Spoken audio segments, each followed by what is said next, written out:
Naharap sa reklamong paglabag sa Republic Act 8049 o Anti-Hazing Act of 2018 ang apat na kadete ng Philippine Military Academy o PMA matapos ireklamo ng kapwa nila kadete. Nagpunta sa aming tanggapan, particularly sa Station 4 yung isang kadete upang maghain ng reklamo laban sa mga kapwa niya kadete dahil umano sa pag-hazing, pagmamaltrato sa kanya. Ayon kay Police Major Marcy Maron, Public Information Officer ng Baguio City Police Office, batay sa salaysay ng biktima, ilang beses nangyari ang pananakit sa kanya noong 2024. Binubugbog daw siya, especially kung nasa loob ng barracks. Noong September 29, which hindi na niya nakayanan, yun nga, na-hospital siya. Na-transfer siya sa Viluna Medical Center where he was confined there noong October for several days. Batay umano sa salaysay ng biktima, apat ang kadete na sangkot sa pananakit sa kanya. Kami lang naman yung nag-assist sa biktima upang mag-file ng kaso. So when he reported in our office on July 2, prepare naman namin yung mga necessary document for the filing of the case. So on that day din, July 2, the case was referred to the prosecutor's office.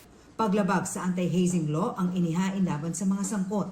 Sabi ng pulisya, lumabas itong June 30 ang medical discharge ng nagrereklamong kadete. Lumabas sa investigasyon ng PMA na sinaktan nga ang biktima pero hindi raw nila ito itinuturing na hazing. The injuries were caused by their classmates venting out their frustration on their squad mate, which because they believe the performance of their classmate is affecting their squad.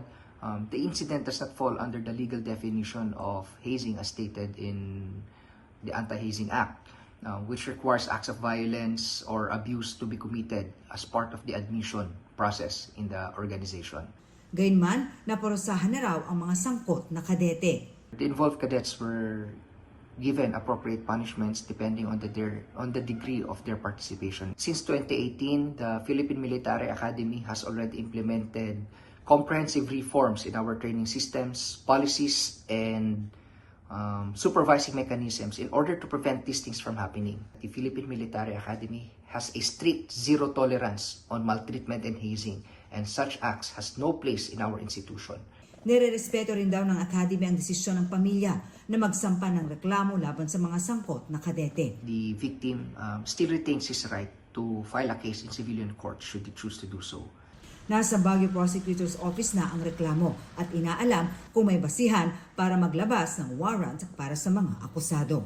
Para sa GMA Integrated News, Marisol Abduraman, nakatuto 24 oras.